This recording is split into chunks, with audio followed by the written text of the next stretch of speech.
ನಮಸ್ತೆ ವೀಕ್ಷಕರೇ, ಅನುದಿನ ಸುದ್ದಿಜಾಲ ಇಂದಿನ ವಿಶೇಷ ಸಂದರ್ಶನ ಪ್ರಸಾರದಲ್ಲಿ ರಾಷ್ಟ್ರೀಯ ವೈದ್ಯಕೀಯ ಅಕಾಡೆಮಿಕ್ ಪ್ರಶಸ್ತಿಗೆ ಆಯ್ಕೆಯಾದ ನಿಮಿತ್ತ ಬಳ್ಳಾರಿಯ ಹಿರಿಯ ವೈದ್ಯೆ ಡಾಕ್ಟರ್ ಸುಮನ್ ಎಸ್ ಗಡ್ಡಿಯವರ ವಿಶೇಷ ಸಂದರ್ಶನವನ್ನು ಗಣೇಶ್ ಇನಾಮದಾರ್ ಅವರು ನಡೆಸಿಕೊಡಲಿದ್ದಾರೆ. ವೀಕ್ಷಿಸಿರಿ. ಡಾಕ್ಟರ್ ಸುಮನ ಎಸ್ ಗಡ್ಡಿ ಅವರಿಗೆ ರಾಷ್ಟ್ರೀಯ ವೈದ್ಯಕೀಯ ಅಕಾಡೆಮಿಕ್ ಪ್ರಶಸ್ತಿ. ಬಳ್ಳಾರಿ ಜಿಲ್ಲೆಯ ಹೆಮ್ಮೆಯ ಪುತ್ರಿ, ಹಿರಿಯ ಸ್ತ್ರೀರೋಗ ಹಾಗೂ ಪ್ರಸೂತಿ ತಜ್ಞೆ ಡಾಕ್ಟರ್ ಸುಮನ ಸೋಮೇಶ್ವರ ಗಡ್ಡಿ ಅವರಿಗೆ ಭಾರತೀಯ ವೈದ್ಯಕೀಯ ಸಂಘ ರಾಷ್ಟ್ರೀಯ ವೈದ್ಯರ ದಿನದಂದು ವೈದ್ಯರ ಕೊಡುಗೆಯನ್ನು ಗುರುತಿಸಿ ನೀಡುವ ರಾಷ್ಟ್ರಮಟ್ಟದ ವೈದ್ಯಕೀಯ ಅಕಾಡೆಮಿಕ್ ಕರ್ನಾಟಕದಿಂದ ಆಯ್ಕೆಯಾಗಿದ್ದಾರೆ. ಕಳೆದ 30 ವರ್ಷಗಳ ಸೇವಾ ಅವಧಿಯಲ್ಲಿ ಮತ್ತು ನಿವೃತ್ತಿಯ ನಂತರವೂ ಇವರು ಆರೋಗ್ಯ ಮತ್ತು ವೈದ್ಯಕೀಯ ಕ್ಷೇತ್ರಕ್ಕೆ ನೀಡಿದ ಸೇವೆ ಗಮನಿಸಿ ರಾಷ್ಟ್ರೀಯ ವೈದ್ಯಕೀಯ ಅಕಾಡೆಮಿ ರಾಷ್ಟ್ರಮಟ್ಟದ ವೈದ್ಯಕೀಯ ಅಕಾಡೆಮಿಕ್ ಪ್ರಶಸ್ತಿ ನೀಡಿದೆ. ವೈದ್ಯಕೀಯ ಕ್ಷೇತ್ರದಲ್ಲಿ ಉನ್ನತ ವ್ಯಾಸಂಗ ಮಾಡಿ ಸಂಶೋಧನೆ ಕೈಗೊಂಡು ವಿಶಿಷ್ಟ ಸ್ಥಾನಮಾನ ಅಲಂಕರಿಸಿದ ಅವರು ಮಾತು ಕಡಿಮೆ ಕೃತಿ ಹೆಚ್ಚು ಉಪನಿಷತ್ತಿನ ಸರ್ವೇಜನ ಸುಖಿನೋಭವಂತು ಎಂಬ ವಾಣಿಯನ್ನು ಜೀವನದಲ್ಲಿ ಅಕ್ಷರಶಃ ಪಾಲಿಸಿಕೊಂಡು ತಮ್ಮ ವೈದ್ಯಕೀಯ ಕರ್ತವ್ಯವನ್ನು ತನು ಮನ ಧನ ನಿಷ್ಠೆ ಶ್ರದ್ಧೆ ಮತ್ತು ಪ್ರಾಮಾಣಿಕತೆಯಿಂದ ನಿರ್ವಹಿಸಿ ಕಾಯಕ ಸಂಸ್ಕೃತಿಯನ್ನು ಜೀವಂತವಾಗಿರಿಸಿದ್ದಾರೆ. ನಮಸ್ಕಾರ ಮೇಡಮ್. ನಮಸ್ತೆ ಗಣೇಶ್ ಅವರಿಗೆ. ನಿಮಗೆ ರಾಷ್ಟ್ರೀಯ ಅಕಾಡೆಮಿಯಿಂದ ಒಂದು ಪ್ರಶಸ್ತಿ ಬಂದಿರೋದಕ್ಕೆ ನಮಗೆ ಭಾಳ ಸಂತೋಷ ಅನಿಸ್ತು. ನಮ್ಮ ಅನುದಿನ ಸುದ್ದಿ ಜಾಲದಿಂದ ನಿಮಗೆ ಹೃತ್ಪೂರ್ವಕ ಅಭಿನಂದನೆಗಳನ್ನು ಸಲ್ಲಿಸ್ತಾ ಇದ್ದೇನೆ. ಈ ಜೊತೆಯಲ್ಲಿ ನಾನೊಂದು ಇನ್ನೊಂದು ಕಿರು ಸಂದರ್ಶನವನ್ನು ಪಡಿತಾ ಇದ್ದೀನಿ. ತಾವು ಅದಕ್ಕೆ ಅವಕಾಶ ಮಾಡಿಕೊಡಬೇಕಂತ ತಮ್ಮಲ್ಲಿ ವಿನಂತಿಸಿಕೊಳ್ತೀನಿ. ನಮಸ್ಕಾರ ಮೇಡಮ್. ನಮಸ್ತೆ. ಇವಾಗ ನಿಮ್ಮ ವೃತ್ತಿ ಜೀವನದಲ್ಲಿ ಯಾವ ವೈದ್ಯಕೀಯವಾಗಿ ಯಾವ ಯಾವ ಸಮಸ್ಯೆಗಳನ್ನು ಎದುರಿಸಿದ್ರಿ, ಸವಾಲುಗಳೇನು? ನನ್ನ ಸರ್ವಿಸ್ ಆಗಿ 30 ಇಯರ್ಸ್ ಆಗಿದೆ ರೀ. ನಾವು high risk cases, serious patients, difficult cases ಎಲ್ಲ ನಾವು ಅವ್ರಿಗೆ ಟ್ರೀಟ್ಮೆಂಟ್ ಕೊಟ್ಟಿದ್ದೀವಿ. Some cases were very challenging. However, this has helped me to develop my academic career. Second challenge andre COVID time was a huge challenge. That COVID time really we faced little problems.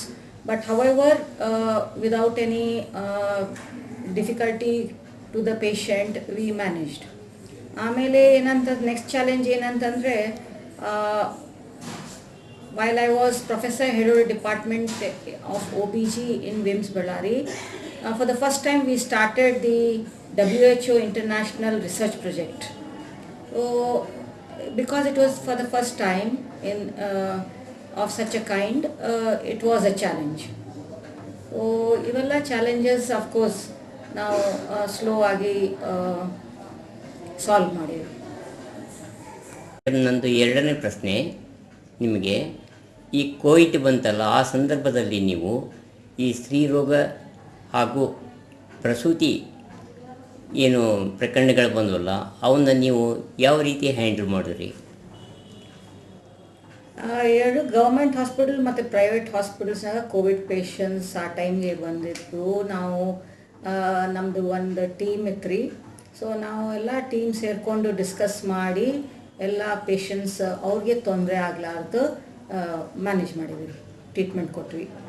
ಅವ್ರಿಗೆ ತೊಂದರೆ ಆಗಲಾರ್ದು, ಅವ್ರ ಕಡೆಯಿಂದ complaints ಬರಬಾರ್ದು, ಆ ಥರ ನೋಡ್ಕೊಂಡ್ವಿ ನಾವು. Madam, ನಾನು ನಿಮಗೆ ಮೂರನೇ ಪ್ರಶ್ನೆ ಕೇಳೋದೇನೆಂದರೆ, ಇವಾಗ ನಿಮ್ಮ ಈ ಸೇವೆಯನ್ನು ಪರಿಗಣಿಸಿ ಈ ಅಕಾಡೆಮಿಯವರು ನಿಮಗೇನು ಕೊಟ್ಟಿದ್ದಾರಲ್ಲ, ಈ ಪ್ರಶಸ್ತಿ ನಿಮಗೇನರ ಸ್ವಲ್ಪ ತಡವಾಗಿ ಬಂತು ಅಂತ ಏನರ ಅನ್ನಿಸ್ತದ? ಸರ್, ನನಗೆ ಆ ಥರ ಏನು ಅನಿಸಿಲ್ಲ ರೀ. ತಡ ಆಗೋದು, ಜಲ್ದಿ ಸಿಗೋದು ಅದು ಇಂಪಾರ್ಟೆಂಟ್ ಅಲ್ರಿ, ಸಿಗೋದೇ ಮುಖ್ಯ. ಮತ್ತೇನಂತಂದರೆ ನಾನಂತೂ ಭಾಳ ಖುಷಿ ಇದ್ದೀನಿ ಈ ಅವಾರ್ಡ್ ಸಿಕ್ಕಿದ ಮೇಲೆ. ನನಗೇನು ಅನಿಸುತ್ತೆ, ನನಗೆ ಒಂದು ಲೈಫ್ ಟೈಮ್ ಅಚೀವ್ಮೆಂಟ್ ಅವಾರ್ಡ್ ಸಿಕ್ಕಿದೆ ಅಂತ ಆ ಥರ ಅನಿಸುತ್ತೆ. ಸೊ ತಡ ಬೇಗ ಅದು ಪ್ರಶ್ನೆ ಬಂದಿಲ್ಲ ರೀ. ಮೇಡಮ್, ನಾನೀಗ ನಿಮ್ಮ ಕೊನೆಯ ಪ್ರಶ್ನೆ ಕೇಳೋದೇನೆಂದರೆ, ಇಂದಿನ ಯುವ ಪೀಳಿಗೆಗೆ ವೈದ್ಯಕೀಯ ರಂಗದಲ್ಲಿ ಪ್ರವೇಶ ಮಾಡಿ ಸೇವೆಗೆ ಬರ್ತಾ ಇರೋಂಥ ಯುವ ಪೀಳಿಗೆಗೆ ನಿಮ್ಮ ಸಲಹೆ ಮತ್ತು ಸೂಚನೆ ಏನು? ಯುವ ಪೀಳಿಗೆ ನಾ ಏನು ಅನ್ಬೇಕು ಅಂತಂದರೆ they should have passion for work first.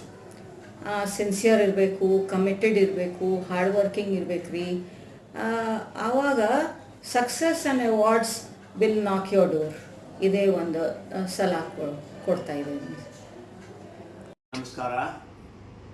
ಕರ್ನಾಟಕದ ಮತ್ತು ಬಳ್ಳಾರಿ ಜಿಲ್ಲೆಯ ಜನತೆಗೆ ನನ್ನ ನಮಸ್ಕಾರಗಳು.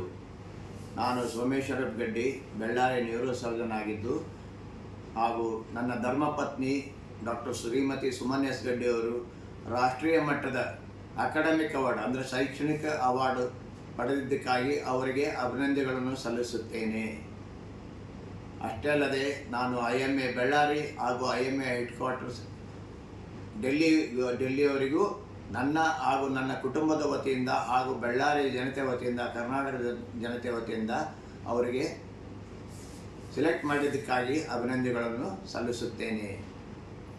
ಇದು ನನ್ನ ಧರ್ಮಪತ್ನಿಯವರು ಕಳೆದ 30 ವರ್ಷಗಳಿಂದ ಸಿನ್ಸಿಯರಾಗಿ ಹಾರ್ಡ್ ವರ್ಕ್ ಮಾಡಿ ಎಲ್ಲ ರೀತಿಯಲ್ಲಿ ಸಂಶೋಧನೆಗಳನ್ನು ಮಾಡಿ ಹಾಗೂ ಪೇಷಂಟ್ಗಳ ಸೇವೆಯನ್ನು ಮಾಡಿದ್ದಕ್ಕಾಗಿ ಈ ಅವಾರ್ಡ್ ಸಿಕ್ಕಿದ್ದಕ್ಕೆ ನನಗೆ ಬಹಳ ಖುಷಿಯಾಗಿದೆ.